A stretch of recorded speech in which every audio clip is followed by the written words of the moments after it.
the profession is in good hands. With regards to the conference, that's interesting because in my discussions with Dan, and the one thing I didn't realize is Toronto being quite a conference center in itself. Um, that industry alone has brought millions of dollars into the economy, the local economy for Toronto. Unfortunately, um, the I guess the overall those who are active in promoting the conference industry, um, on their own association, was not able to forward their case very successfully, even though they came forward with a lot of very sensible precautions to take for COVID. Um, where we could do some form of hybrid conference, which I thought was a pretty sound plan. Unfortunately, we couldn't get that past the powers that be to bless that. And thinking about it, and it's not just this conference. I mean, this conference, relatively speaking, is fairly small compared to some of the others that have come into the city, but Mm. brings millions of dollars into the economy. So that's unfortunately lost opportunity. um, so I don't think it's going to go away. I think it's just that as soon as we're able to, and who knows, maybe that will be after the vaccine is available, whenever that will occur, that we can start to see more um, physical conferences taking place. Yeah, I'd love to get back to the physical conference myself because I enjoy talking with the people that you're sitting beside, even if it's just Yeah. one people. You have that connection, because someone's right beside you, and it's got to be difficult. Is that a challenge that you're finding with DRIE meetings, or is it people that kind of already know each other, at DRIE, so you don't have that same challenge? No, it's still a challenge because our quarterly symposiums, we would probably have anywhere from 90 to 120 members in attendance physically, in a conference facility. And yes, a lot of them know each other. Um, but but again, we don't have that opportunity. When you're doing webinars, you don't have that opportunity to do that socialization, right? That socializing. To say hi to people, you haven't seen for 3 months or whatever. Yeah. Catch up with people, how's it going with you? What's it doing? And those sorts of things. And the value of that is that constant networking with your peers, um, just to keep up with everybody. But here's where I find the real importance of it. That is for the continuation and advancement of your career. If you're leaving one organization for whatever reason and you're looking for a new job, the value of that networking, I think, is pretty much priceless, Mhm. um, for knowing people and knowing, who's hiring, or knowing who you can approach to say, hey, I'm looking. Um, there's I'll just use the example of my last job. I'm retired now. I've officially retired at the end of June. Oh, Um, congratulations. Thank you. But my last job, which was with IBM, it was through my networking contacts that I found out, the position didn't even hit the job market, that they were looking for someone. So it was the value of that networking that got me into that particular position, long before any job posting came. So there is a really huge value for those face-to-face networking sessions. Yeah. Based on what you said there and what you mentioned from Cheyenne, are you seeing or expecting to see a real uptick soon in hiring or postings for business continuity resilience professionals? I would assume Well, so. interestingly enough, Cheyenne showed us some statistics where the number of requests for jobs or resources job postings, etc., actually rose in the months of um, um, March and April, um, which was actually surprising and very counterintuitive to what you think would actually happen. There are various reasons for that, and quite frankly, I can't remember what they were, but it was an interesting stat that kind of, as I said, was counterintuitive what you think might have happened. Now, what she did say, and a lot what's going to be happening specifically in the U.S. because of the upcoming election, a Mm, lot of job openings are being put on hold because they don't know what the impact is going to be potentially if a new administration comes into place. So that's directly linked to the upcoming elections. In Canada, not so much. So I think it'll kind of stay the course here. And a lot of that's going to be dependent upon, what's happening as far as, I guess, ongoing demand for specific skill sets in resiliency planning, um, especially as related to pandemic. I mean, a lot of organizations and a lot of the resiliency planners who have been training and preparing their organizations and their executives for this are caught very much in the day-to-day grind now of executing their plans, and mhm. dealing with the almost daily updates and changes in procedure and protocol, from the various government levels. So a lot of them are caught up in that. There's going to be obviously a demand following this for a lot of post action, after action reviews, lessons learned, and improvements. So what that's going to mean for the future of the industry, I think, or as far as the job market is concerned, is I think remains to be seen. That's interesting. What you just said. Do we run because so many people are neck deep in their pandemic plans, or going through the daily execution of all this stuff?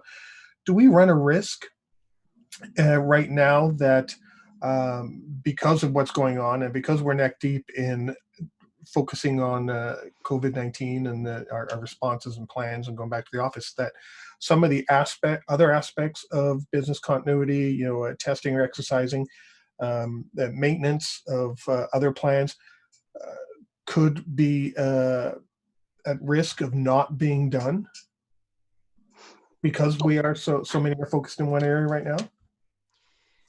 Well, I'd say that that is definitely a potential risk.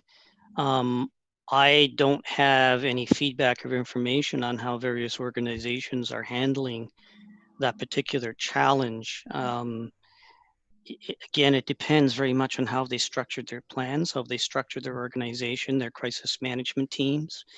In many instances, the crisis management team can go and execute their particular sets of plans, as driven by the current state of the pandemic.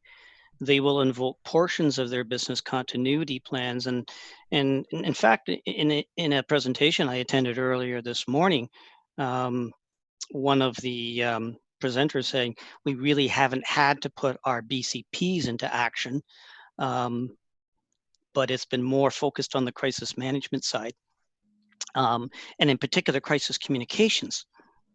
So, leadership of the company communicating with its employees is extremely critical, communicating with its key stakeholders, that sorts of thing. Um, that's that is kind of more dominant. Um, but it all depends again on how they're structured and how they're utilizing their resources. If you've got resiliency planners who are looking after both crisis management and business continuity, they're going to be stretched in a couple of different directions, but the Hmm. key focus will likely be on crisis management. So in that instances, if you're resource constrained, well, something's going to fall through the cracks, and that may be, the current updating of plans, and maybe exercising.